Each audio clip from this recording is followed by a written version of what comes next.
got to actually get in the top 10. The room to be in the conversation.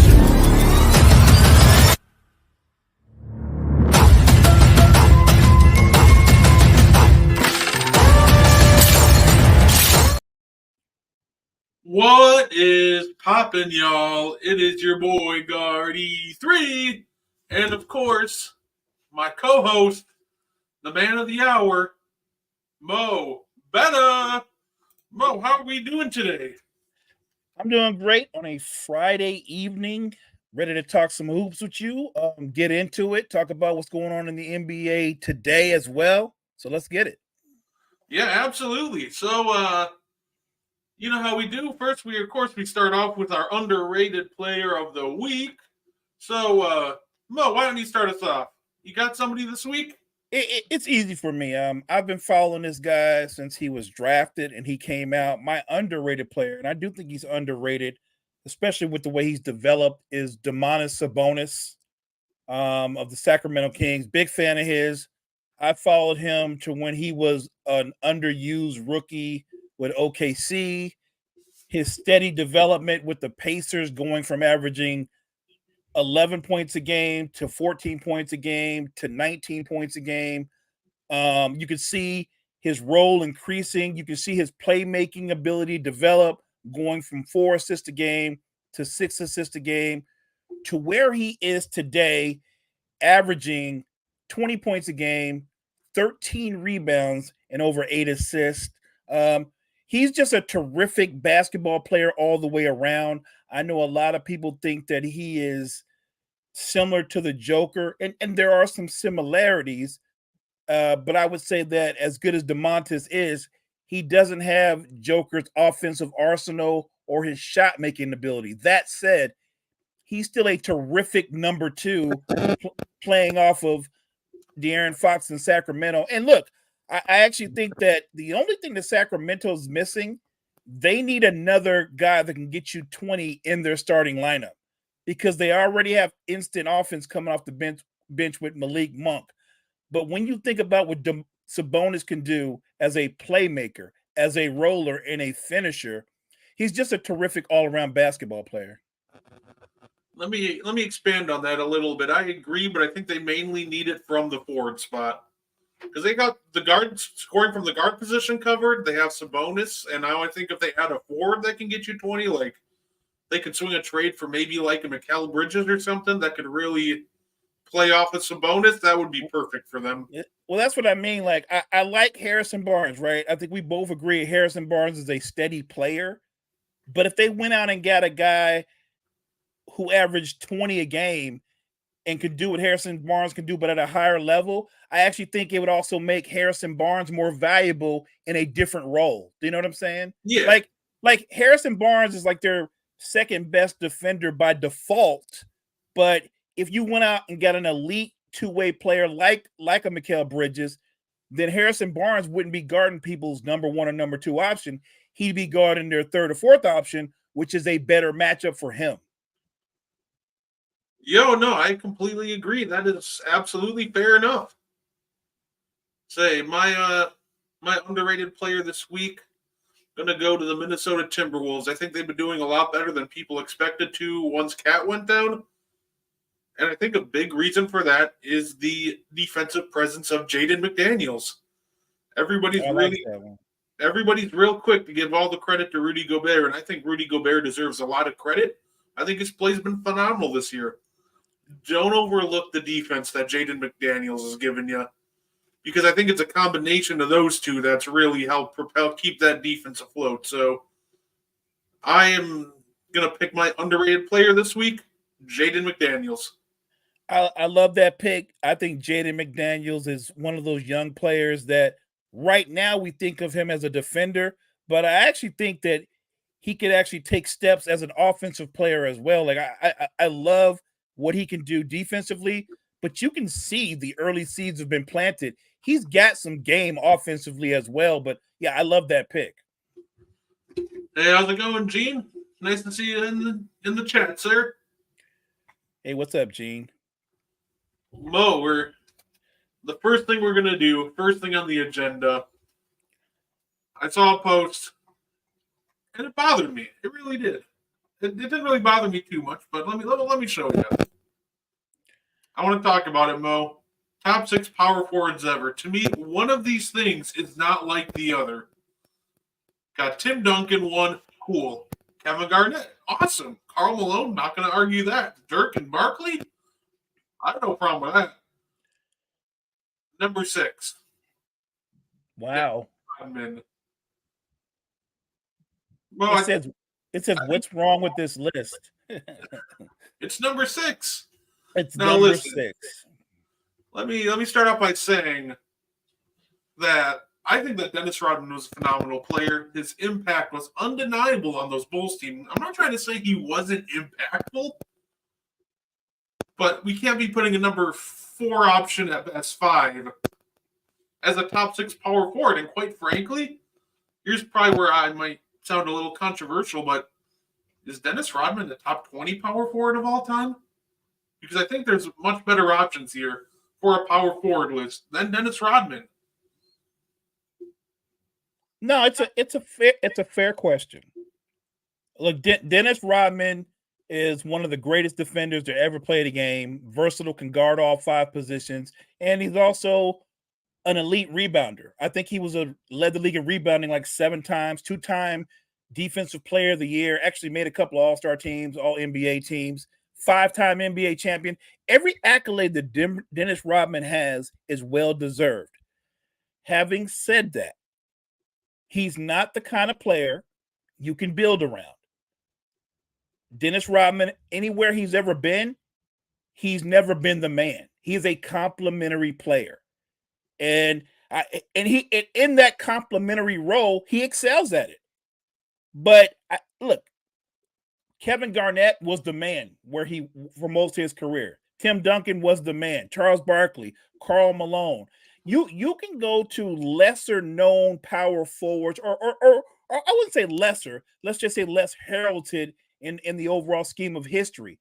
When you look at what Jermaine O'Neal did as a power forward at his peak, those 5 prime years with the Pacers, I believe he was a 6-time All-Star. And he was a routine 20 and 10 guy. Plus, he gave you 2 blocks a game. He's a better basketball player than Dennis Rodman. That's not for debate. Dennis Rodman's not a better basketball player than Chris Webber, right? Those are just facts. And I think the argument, it's a weird thing, right? Because then it trickles into, well, Dennis Rodman's got 5 rings, right? He's got 5 rings the same way that a Robert Horry has 7 rings. They're complementary players who benefited from playing off of great players. But they're not, again, if Michael Jordan sits out a game or Scottie Pippen and Jordan are both hurt, they're not going to go, Dennis, we need 25 tonight. They could say it. He's not going to get it. But you feel me? Like you don't go, well, Dennis can hold it down for the next 15 games. He might get you 20 rebounds. He ain't gonna get you 20 points. I'm not trying to kill him. I'm a huge Dennis Rodman fan.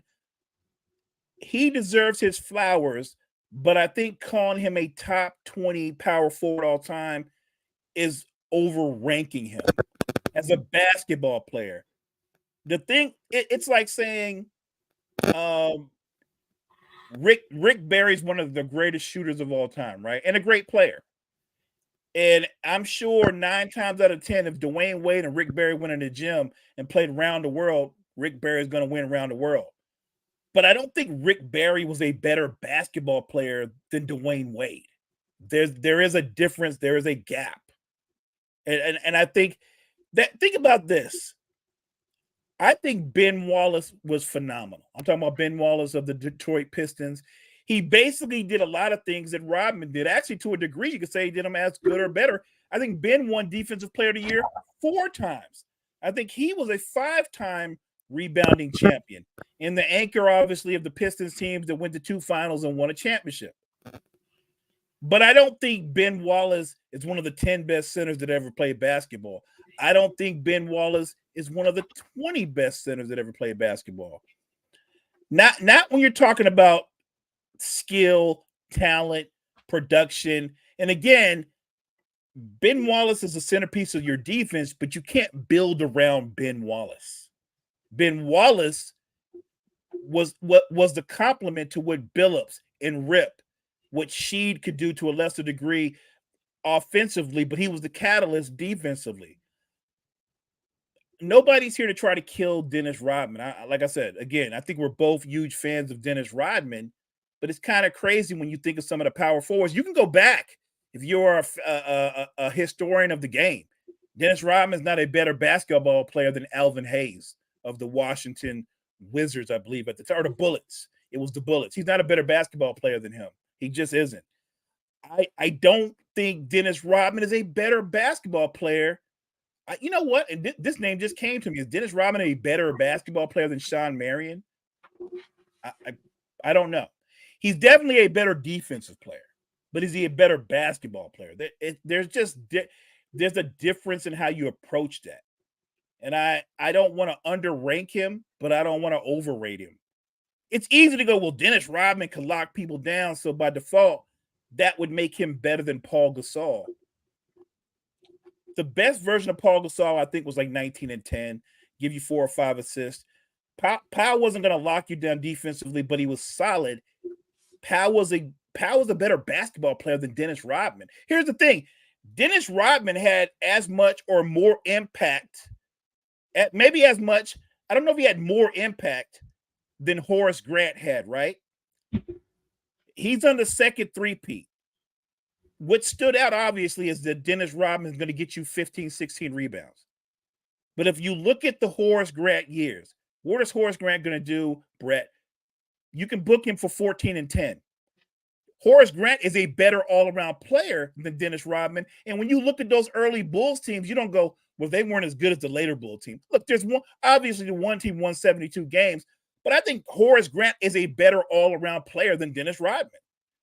That's just a reality of it. So I don't want to. Now I'm not saying I would rank Horace Grant ahead of him. That's because that's a different thing. They're very similar, just that Horace could actually score a little bit. But think of a guy like Rasheed Wallace or a LaMarcus Aldridge. Again, I know Aldridge didn't win a title, but we're not talking about the rings. We're just talking about as a basketball player, right? It's an interesting debate.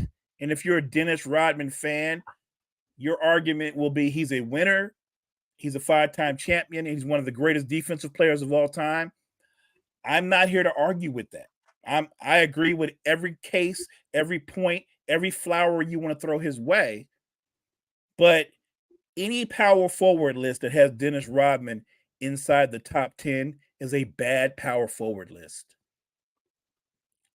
Yeah, no, I agree. And like there's some guys that I'm gonna go through a list, right? Because there's some guys, you're all good, Gene. No, we appreciate you tuning in. So for anybody just tuning in, welcome you guys. Let me bring it up real quick. We're discussing this list having Dennis Rodman as a top 6 power forward of all time. But I just think that this is something I've always argued with because I've seen it so much. They argue like top 10. I've seen that too much where it's like, well, he has 5 rings. You show you some guys, and like I said, this didn't knock on Rodman because these guys I'm about to name are legitimate number 1 and 2 options. And the fact that he's in the conversation with these guys is phenomenal. So naming him top 5, you're saying he's better than Giannis. I don't believe that's true at all. I don't even think he's better than Anthony Davis. He's not. Chris Webber, you mentioned him earlier. He's not better than him. He could, you know what? I know it because I actually seen him try to guard Chris Webber, which was his strength, and he couldn't guard him. There's Kevin McHale, which putting him 6 here, putting him over McHale. I want to put him over Blake Griffin. And I'm not even a huge Blake Griffin fan.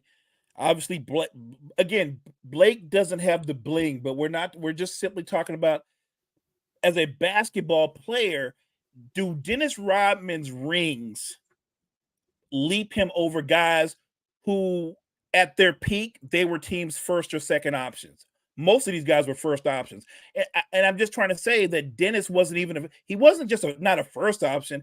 He wasn't second, third, fourth. He might have been fifth. At best, he was fifth. But if you're the 5th option on a team, Your responsibility literally is to play defense and rebound. It would be the only reason when you was on the floor. And to his credit, he did it at an elite level. But anybody trying to rank him with Malone and Barkley and Duncan and Dirk, again, like I said, I'm not a big fan of Blake Griffin, but he's not better than Blake Griffin. He's not. He's not better than C. Webb. Again, I mentioned the Big E, Elvin Hayes. You probably could go back further, bring up a Maurice Lucas, people of that nature. I'm not going to go back to the days before color TV and start talking about guys like Pettit and Dolph Shays, because I didn't see them play. I ain't see them play, so I can't say anything. But Dennis was just a unique talent. He was one. He was one of one. He was very unique. And in the current NBA, let's say the modern day Dennis Rodman is Draymond Green, right? But obviously Draymond is a more skilled player as a ball handler and a playmaker. Yeah, look, Chris Bosh, Kevin Love, they're both better players. They are. So is Sean Kemp. There he is. That might be the closest one, and in today's NBA, Draymond would be valued more than Dennis because of what Draymond can do also offensively. He's a live part of the action because of his ability to ball handle, play make, set picks. It's different. I love what Billy Bob put there. Right. Lamar Odom, not a superstar, but a terrific all-around player. That's a great example. This is not kill Dennis Rodman. This is just to acknowledge he was a if there's such thing as superstar, complimentary, I don't want to say role player because he was more than a role player, but complimentary star. It's Dennis Rodman. It really is. But I feel it's odd to put him in there with a lot of guys that you just threw out there because they all had number one responsibilities. They were all guys that a lot of teams were built around. That's not something you could ever do with him. Yeah, no, I agree. And it's not even, this doesn't just happen with Rodman, right? I've seen the same thing happen with Klay Thompson, where guys will argue that he's top 10. And I think he's closer to a top 15 shooting guard of all time than top 10. I like Klay. I don't care. I've always liked Klay. I love his confidence. Even now, when he's struggled, I love Klay's confidence. And I think Klay is no doubt one of the greatest shooters of all time. But when we're just talking about at the position that he plays, yeah, maybe top. Yeah, right. Birds deep. That's a good example. Robert Horry's got 7 rings. Robert Horry's not even better than Rodman. He can shoot better than him, but he ain't better than him. Like he's got 7 rings, and was never any time the best player on his team. And I don't mean like not just the best player. He won the second best player, third, fourth, fifth. Like what he did was he made a career, to his credit, off of playing off of great players, right? Or he got to play off of Olajuwon early in his career. He got to play with Shaq and Kobe during the three-peat era. And then he got to go play with Tim Duncan and Manu Ginobili and Tony Parker. So, like I said, I'm not hating. I would say that Robert Horry is one of the greatest opportunists in the history of sports. Good for him. I love the Lamar Odom reference because that's a good one. In the one Discord chat that I'm in, it's actually phenomenal. We had some guys debating if Lamar Odom was more impactful than like Pau Gasol. Like huge Lamar Odom fans in there. So I'm not. Look, stop it. Lamar Odom was really good. He wasn't a better basketball player than Paul Gasol. Stop it. No, he wasn't. Y'all are misremembering his career. Like I like Lamar Odom, but go back and look at those 2 years that the Lakers won championships with Gasol. Odom struggled. He struggled a lot. I'm not talking during a regular season or a couple series, but he struggled in he struggled in the finals, which is when you're not supposed to struggle. The first time they played Boston, Garnett completely owned him. He just didn't show up. And I know Gasol struggled, but he played much better than Odom. And then the second time when they played, and they won, and the Lakers won, look, I thought he played better, but he didn't play great. I think Lamar Odom is one of those guys that was a Swiss Army knife but he was really in a perfect role as a sixth man because he had number one talent, but he had like a sidekicks mentality. He was content with just being one of the guys. Oh yeah, no, I got you. I got you. Well, Mo, we got next up. You know what we got? We got your segment, Mo. Do better with Mo better. Mo, you got somebody that's got to do better this week? You know what? I was gonna do something about a certain coach in the NBA, but then I got sidetracked because it was a topic that we kind of went over last week, and you made a comment responding to the whole "we're done with the '90s" thing, and a lot of people responded to you. Obviously, some good, some negative. You know how that goes. But I guess the way I say it, I'm gonna say do better with some of these casual fans who clearly aren't actual fans of the NBA, but they're more casual fans. They're fans of box scores, highlights, but not real fans. The idea that here's the thing that frustrates me. When you look at baseball, when you look at football, the one thing that those two sports have in common, Brett, is that the younger generation, the players of different eras, they respect the guys that came before them. There's a reverence there. There's respect, right? They understand that the game was different for them. Like we've come a long way where travel's better, nutrition's better, you train better. There was a different reverence, right? But in the NBA, it's not like that. And it's not like that more with fans than it is players. It's not really players. Yes, there's some players from the 80s or 90s that criticize today's game and vice versa, but it's not but I would say that's the minimum. The maximum, the majority of people that disrespect different eras are fans, right? And I'm not saying that fans from the 90s haven't voiced their displeasure and said that today's game is become too easy, too soft, if you will. And everybody's putting up numbers, and it doesn't seem you don't feel that intensity that you once felt before. I'm one of those people that think because I saw '90s basketball, and I do remember that those games, 87 to 83 or 79 to 80, whatever the case may be, low scoring, but they were intense and they locked you in. At the same time, I'm also one of those people that realize that I love the game. I love the craft. When the commissioner said, we got to change this, we have to do something about this. And he did. And yet the game still remained physical. It wasn't until, and I've brought this up before, it wasn't until Mark Cuban and the competition committee got together again and they changed the rules one more time back in, I think, 05, 06. That was the genesis for the NBA that we have today. And I actually thought, Brett, that the NBA in 2010 and 2014, 16, I thought that was actually the perfect amount of, if you want to call it, offense and physical play. Do you know what I mean? Like, I Yeah. thought there was the perfect blend, but it seems like as we've gone on, and here we are in 2024, it seems like we've gone far beyond that.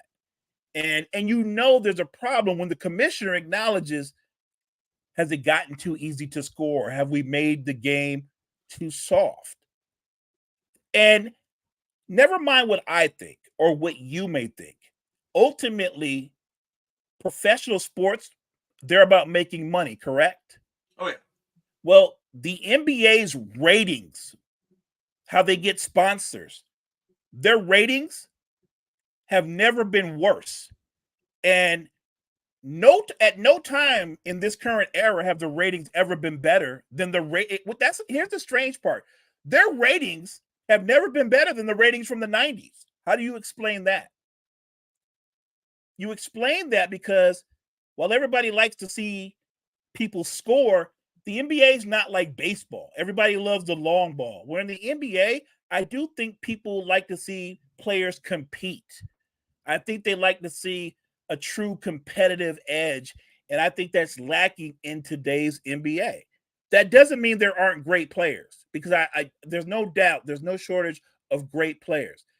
We can acknowledge, right, Brett, that the game has evolved with the three ball and the way that it's used. The three ball now has become basically like a common jump shot. Guys take 10 or 11 threes a game. That's just normal. I'm not mad about that.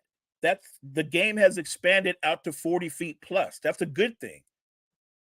But I think that the fact that too many games become free throw shooting contests, not to mention, I don't even want to get into the flopping, the bad acting. Like that is all a combination of this era, and they've made this perfect storm of basketball that true NBA fans, I'm talking about people that are hoopers that love ball through and through, they can't stand it. They can't stand watching it.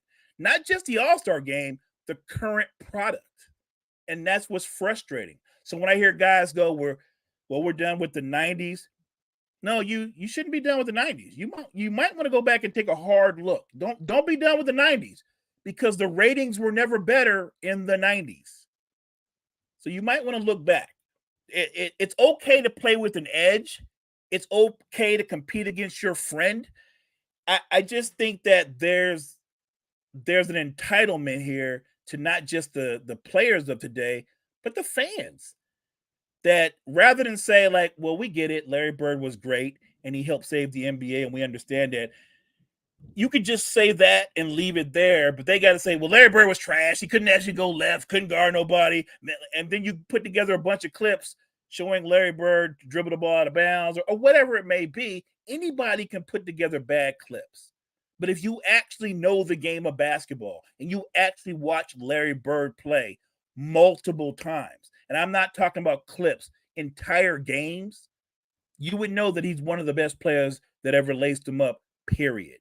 So I just think that if you're a true fan of basketball, rather than disrespect what you don't understand, actually study the game and watch the game. Do better that way. Billy Bob Barkley is absolutely better than Rodman. I don't think that was close. And Mo, I absolutely agree. I don't get this whole, well, they couldn't play today. Well, the players today needed to really base their game off something, right? They needed to build off something. And that's kind of part of the evolution of the game. Yes, Like, yes. they didn't randomly come into the league knowing how to cross over. Allen Iverson didn't come into the league knowing how to cross over. You know, guys like Penny Hardaway or, you know, guys like that. They had to do it first. Somebody had to do it first. Of course, it's going to look rough because the game now is more refined. You can go Right. back and find primitive versions of the Euro step, which I saw some interesting stuff about that. But yeah, you find primitive versions of everything, but it had to happen because the game can't get to where it is today. The players you love can't develop what they do today without having something to base it off of. And if they're just inventing half these moves today, they're going to look as sloppy, just as they did when you pull up those 80s clips and 90s clips. So, and it's a different. That's what I appreciate about baseball and football. The current players acknowledge our game is different from their game, right? It's before it's a high collision game, but football in back in the 80s and 90s was quarterbacks could get suplexed. Like DBs could beat the hell out of wide receivers on line of scrimmage, and if you can't get off the line of scrimmage, you would just get mauled, and that wasn't a penalty. That was just part of football. And taking a guy's head off, that was a part of the game. The games evolve, and I think the players, at least in those two sports, they acknowledge it. They don't go back and say, well, Steve Young really wasn't that good. I mean, yeah, he was okay, but it wasn't really that good. They acknowledge that he played in a different time, and they appreciate him for what he was. Think about how long ago Dan Marino played, and yet we're honest enough and fair enough to go, he was a bad dude, and he would be a bad dude in any era. Like they don't do that as much in the NBA, and I think the fans are super sensitive. When Isaiah Thomas says, well, if I played in today's game, I'd be putting up numbers like Kyrie and Steph. Maybe. I don't know. I know that Zeke was incredibly quick, had a crossover, could get his own shot off. He probably would do well with the way the floor is spaced.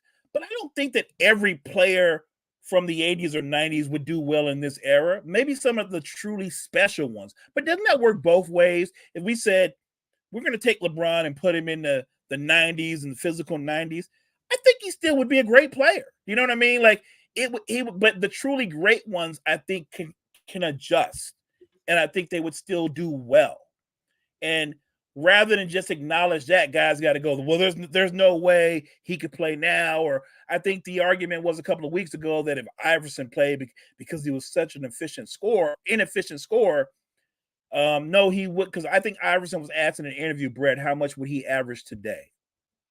And he said at his peak in today's NBA, he said he would average like 43 points a game. I think he would score well. I think he would do well. I think the 43 is a reach. But if I told you Iverson would still be scoring 28, 30 points a game in today's NBA, I believe that. I believe that because with the floor spaced the way it is, with the fact that you couldn't hand check, his quickness would be on full display. His shooting percentage would go up. The man already shot 11 free throws a game back then.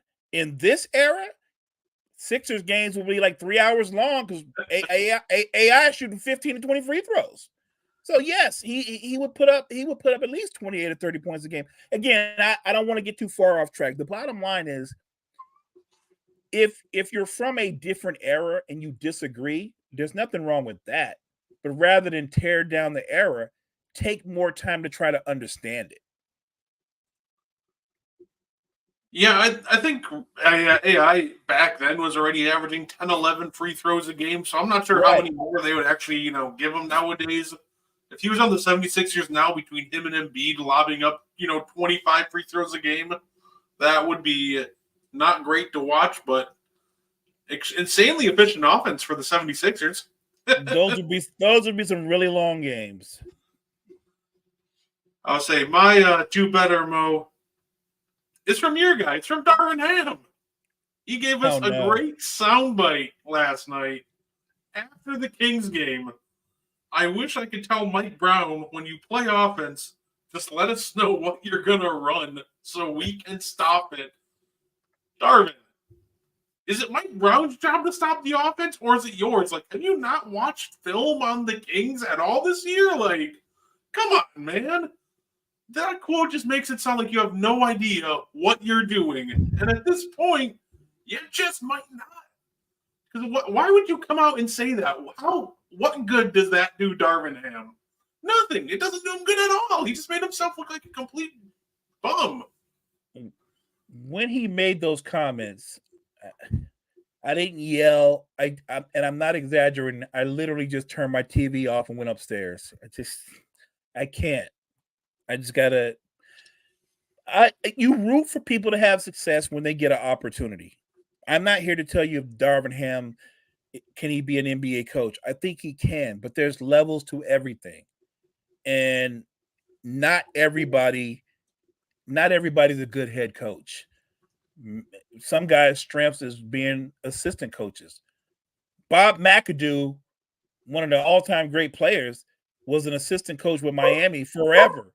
But I think Bob McAdoo knew his lane. He knew his ceiling as a coach, and he stayed an assistant. And there's nothing wrong with that. Nothing wrong with that at all.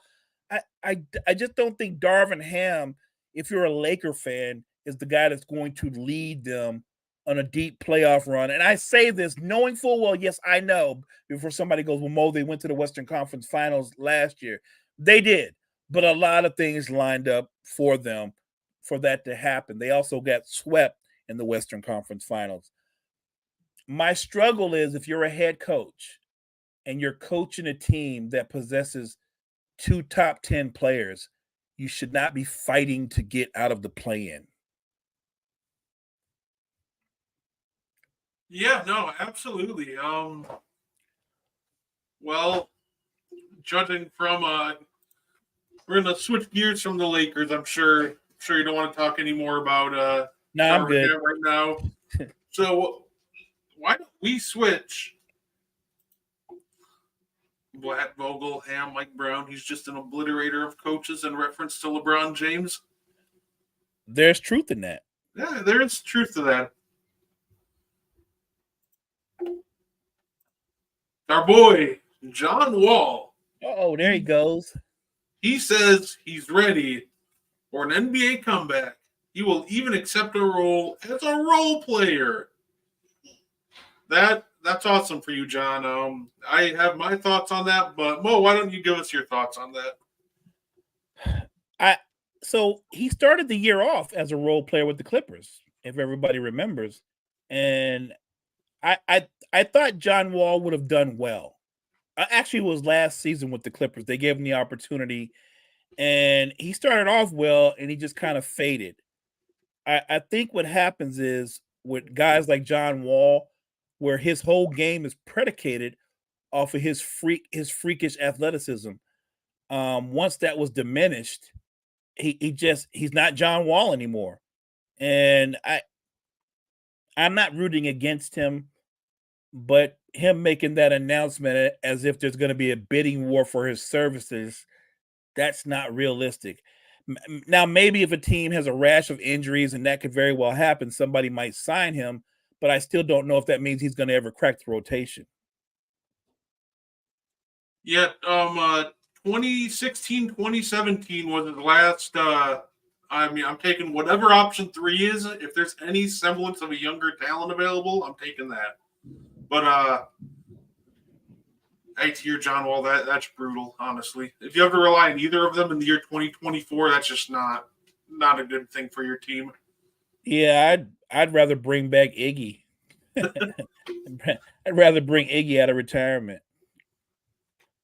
So yeah, with John Wall, that picture I think was from I pulled up a picture from 16-17. It was his last healthy year, except the reality that John Wall's got to realize that was 7 years ago, and 7 years ago are about when his knees retired too. When he was on the Yeah, Clippers, he tried to rely on his athleticism, except he couldn't get past anybody. He wasn't a blur in the open court anymore. That prime John Wall was. That made him so special. He wasn't athletic. He wasn't gearing up to put people on posters. He was an inefficient player who couldn't get to the rim anymore, so he relied too much on mid-rangers and floaters, and he wasn't good at them. Not to mention, his defense slipped a lot. So I think him putting it out there is great. Maybe a team picks him up for a veteran presence, even though, maybe. judging by how that went in Houston, that might not go very well. But I just don't see this being anything but, good for John Wall, I guess. Now, obviously, he wants to continue his NBA career, but like I said, when you see how things went with the Clippers, I just think that kind of that was like his last straw to prove that he could be a regular rotation player. And maybe he'll prove me wrong and get an opportunity sometime next year. But the problem with that is the only thing that older players do each year is they get older. Do you know what I'm saying? Like Yeah. he'll be that much older, maybe that much more fragile. And maybe that's all the more reason why we should appreciate Russell Westbrook a little bit more. He's in year 15, and it's clear he's not quite as quick as he was, but he's still a blur when he gets ahead of steam up. Like it's crazy that he still has that kind of freakish quickness and athleticism at year 15 at his size. If I was going to seriously answer this, by the way, I would take John Wall just purely off size. I don't think IT's starting playing an NBA caliber point guard at this point either. I would take IT just because I like him more. That's my only reasoning. That's fair. And then, of course, we'll stick with some modern NBA. We got some guys here that are ineligible to win awards. So I had a little fun with this, Mo. Made an all NBA team based off the guys that are, still eligible, with some guys that apparently aren't also from what I'm read, which is why you won't see them on here. Tyrese Halliburton can't get an all NBA this year from what I've seen. Which is unfortunate. Tyrese is having a phenomenal year, so shout out Tyrese Halliburton. Big fan, big fan. So, want to hear what I got for an All NBA team and see what you think? Yeah, please give me your all NBA team for this year. We're probably on the same page, but go ahead. All right, here's how I think the first team's going to go.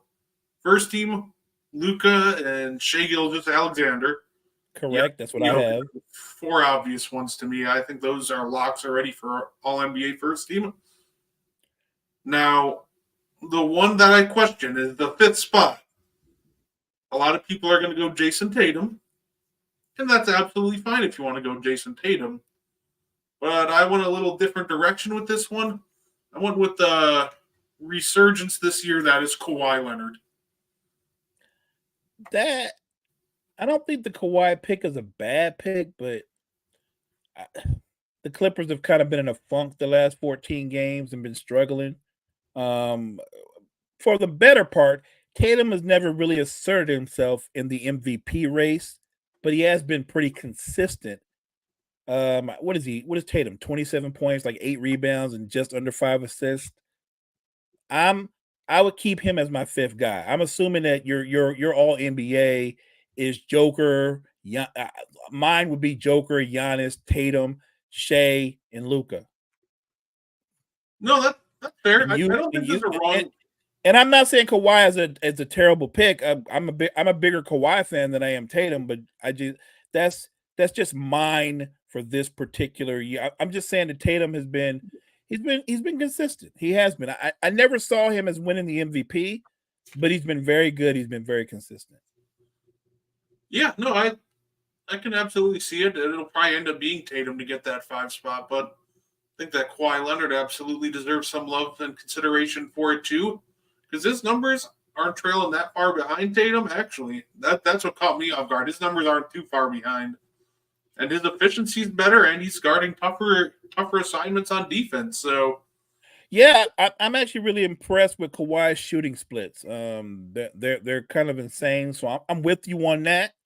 And look, if Tatum is first team All NBA, that Kawhi can be second team All NBA. So right, what I'm saying is I'm with you. I think that in the bigger picture, they're both gonna be in the All NBA team. It's just a matter of first or second team. yeah, no, I agree. Like I said, I'm not going to be pressed if they announced Tatum first team. So, which I'm sure you can guess, second team Jason Tatum. Now this one, I have Devin Booker in here. However, Devin Booker is on the cusp of just not making it all together. So I do have replacements for Devin Booker and the replacement for the guy replacing Booker. But my initial team, I got Booker, Tatum, Durant, LeBron, DeMontis Sabonis. I was gonna go Durant, LeBron. I had Kawhi. The interesting thing, I'm with you on Sabonis, but it's weird, right? He's going to get the honor of being All NBA, but he didn't even make the All Star team, and not because he wasn't deserving. It's just one of those things, right? Yeah, Um, that he or De'Aaron Fox did not make the All Star team, which it just seems crazy when you think about it. But yeah, I love DeMontis. I love his skill set. I agree with your picks. We've only changed one thing. You've got Tatum where I've got Kawhi, but so everything else is dead on. and the third team that I got, I think I'll name the third team and then I'll say my if Booker misses it. Here's how I think it'll go. So my third team: Jalen Brunson, Steph Curry, Anthony Edwards, Anthony Davis, De'Aaron Fox. That's a pretty good one. You know what? Because Golden State has been a little rocky this season. That's weird that Steph could be third team All NBA. You know what? Think about that for a minute. I know what we both agreed on for second team, and I'm going to stick with my pick.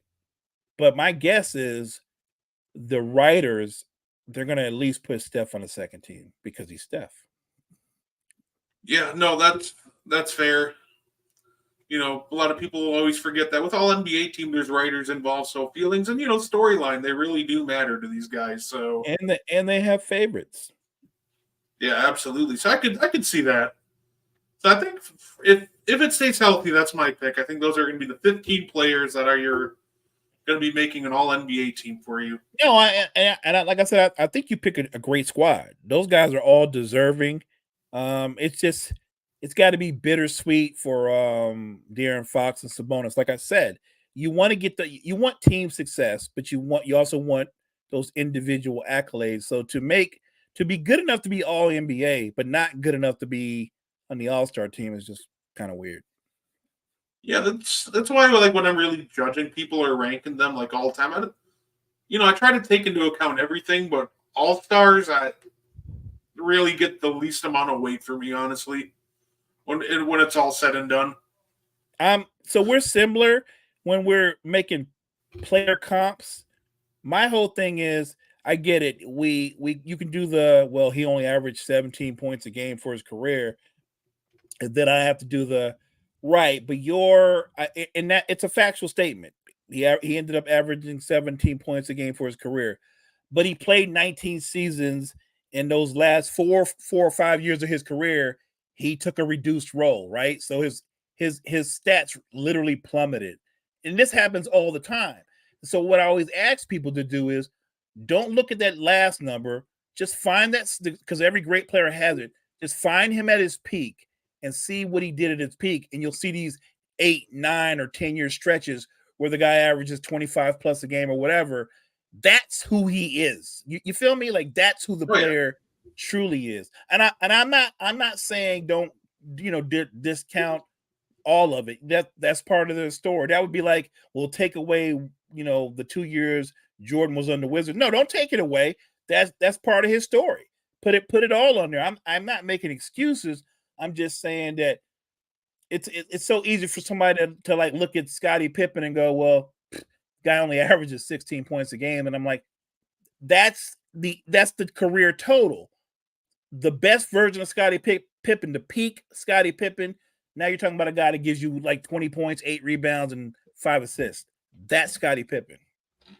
Great game. I could have went to that. I considered it, but I was like, you know what? I don't want to miss the show tonight, so I'm here. So, but yes, I might go out and catch the end of that game after this. It's a great game. Wow, Sixers must be getting busy. That must mean Tobias Harris woke up. 83-78, 76ers up 5. Nope, Tyrese Maxey has 29 going into the fourth. Full disclosure, he's on my fantasy team. As is Tyrese Halliburton. Great picks, honestly. So here's where this one got tough for me, because I was like, well, Devin Booker is on the cusp of missing out completely. So I was like, who makes it if Devin Booker, misses out? So in my opinion, because I don't really follow stories, I just try to go by who I think is more deserving. Right. I got Jalen Brunson bumping up to the second team. I think he's more deserving than Steph. I think you can make an argument for Ant, but I do think it's Jalen Brunson is that guy. And the third team, this got tough for me. And where I think this is going to go, a lot of people are going to hate it. They're going to hate what I'm about to say. What is that? I think they're going to look at the success of the Minnesota Timberwolves and name Rudy Gobert to All NBA third team if Devin Booker misses. And I think I think a lot of people it's gonna be a tough one to swallow for a lot of people, because I know he gets a lot of hate. But I think there's a very realistic chance that we're looking at Rudy Gobert All NBA third team this year. I don't even think that's a reach. And again, I think you have to judge players accordingly. If you're judging Rudy Gobert, like we're judging everybody else off of what he's done in the regular season and his impact on the Timberwolves, he might be second team All NBA. My guess is he won't, but he definitely deserves to make third team. Oh yeah, I know he gets a lot of hate. Heck, Shaq was just hating on him again. And, he's talking all of his smack, but I agree. Rudy's getting DPOI, and I don't think he's making it right now, but one more injury, and I think he's making the All NBA team for sure. By the way, why does Shaq hate Rudy Gobert so much? Did you see the comments that he made? I try to ignore Shaq when he's talking basketball. He is proof that you can have been one of the greatest players to ever play and not really know your own craft. Shaq's commentary or his analysis on the sport of basketball, the only guy that's worse than Shaq, and this is painful for me to admit this, is Magic Johnson.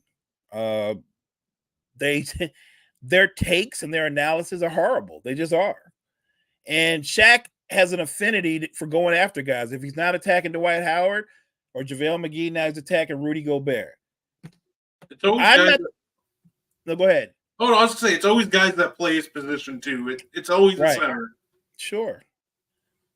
I've not been the biggest Rudy Gobert fan, but not because I didn't acknowledge all the things that he's done well. I always had. And I think it's fair to criticize players. It's also fair to give them credit when they break through from those criticisms. Rudy's had a great season. He is the catalyst and the anchor for the number one defense in the NBA. And look, he's got Ant playing defense at a high level. Mike Conley's 35, and Mike Conley's competing defensively. Like, they're a very well-rounded team on the defensive side of the floor. My only question with the Timberwolves is, even with Cat, do they have enough firepower to go on a deep run? I don't think so. I think that team is just going to be lacking in firepower compared to some of these other teams.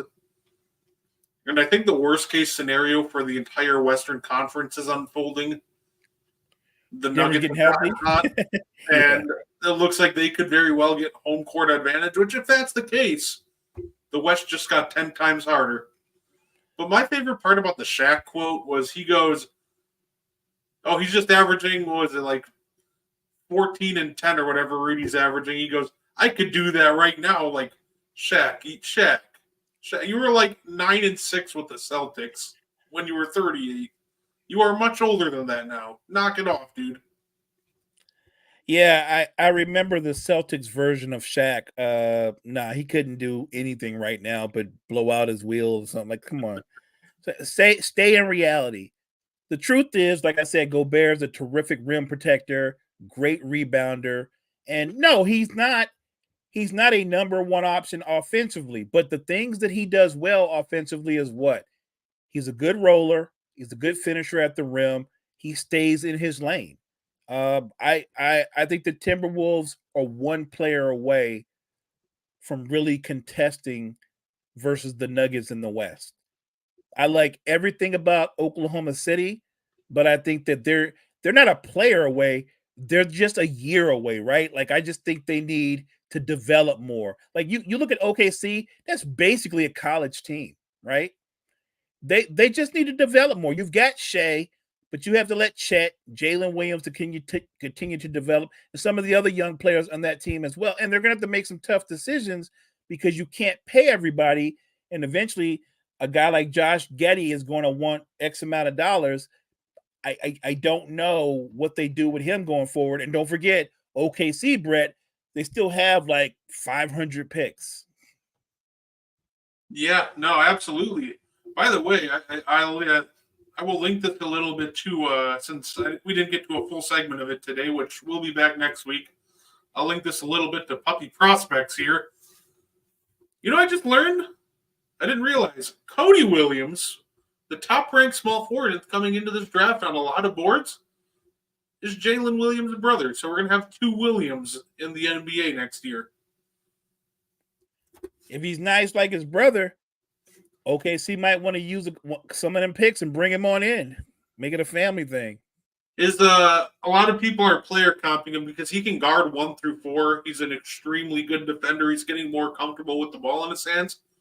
A lot of people are saying right now, entering the NBA player comp of Jaden McDaniels. I like that. But a lot of people are saying also they've seen, and like the highest upside, and you know how people might stretch the upside to compare it to a Hall of Famer? Sure. People saying if they had to pick a Hall of Famer to compare him to, T-Mac, if you can get his scoring, but he's got really nice size. He doesn't have that scoring punch, though, but I really like the Jaden McDaniels comparison for him. Well, just remember, when T-Mac first came out with the Raptors, he wasn't T-Mac. Like, when T-Mac first came out with the Raptors, they used him as a defensive specialist. He was a defensive guy. And he started to develop into T-Mac, which is the best thing to happen for him was he got traded. Because once he got away from Vince, out of his shadow, he showed you he was actually better than Vince. Yeah, absolutely. And he's got nice size. Cody's 6'8".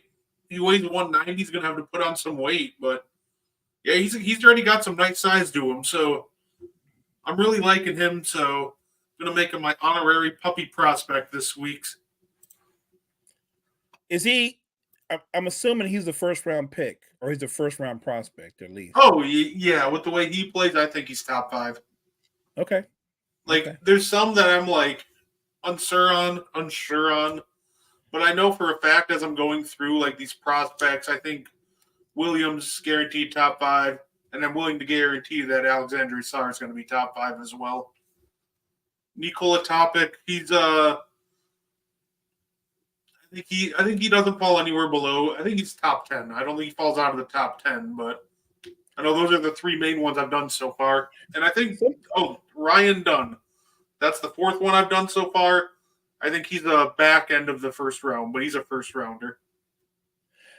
Dunn strikes me as one of those guys that he's going to come in the NBA, not necessarily be a star, but a really good player, right? You know what I mean? Like a really good player that impacts winning, like one of those kind of glue guys, can score, defend a little bit, just do a little bit of everything. Like Ryan Dunn's going to have a really good career.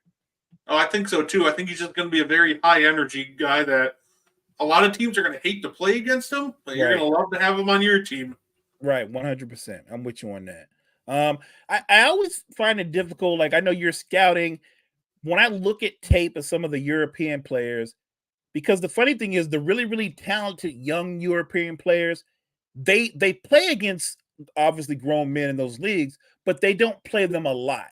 So if you try to look at their highlights and then look at their numbers never wow you. You'll see him like, well, he averages 9 points a game and 6 assists and 5 rebounds.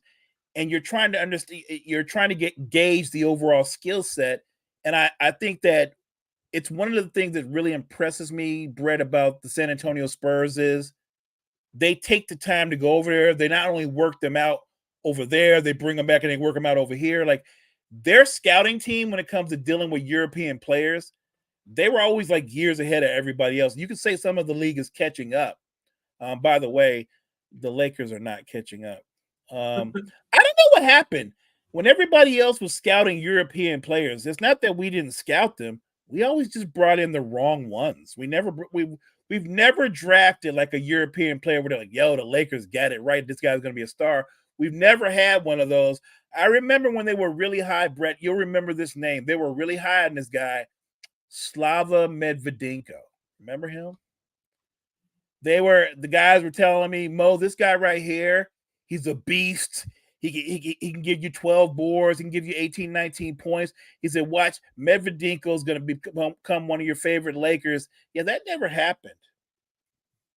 Hey, you know what? We drafted Yves Young Leung because he sent us a draft workout video of him working out in an empty gym. And he sold himself. He sold himself. Yeah. It was the most insane story I ever heard. Like, you're practicing rotation and tagging cutters using a chair in an empty gym. And we used a first round pick on you. What are we doing? Look, hey, just remember, we've all made mistakes. Joe Dumars did a lot of things right as the GM for the Pistons. He did a lot of things right.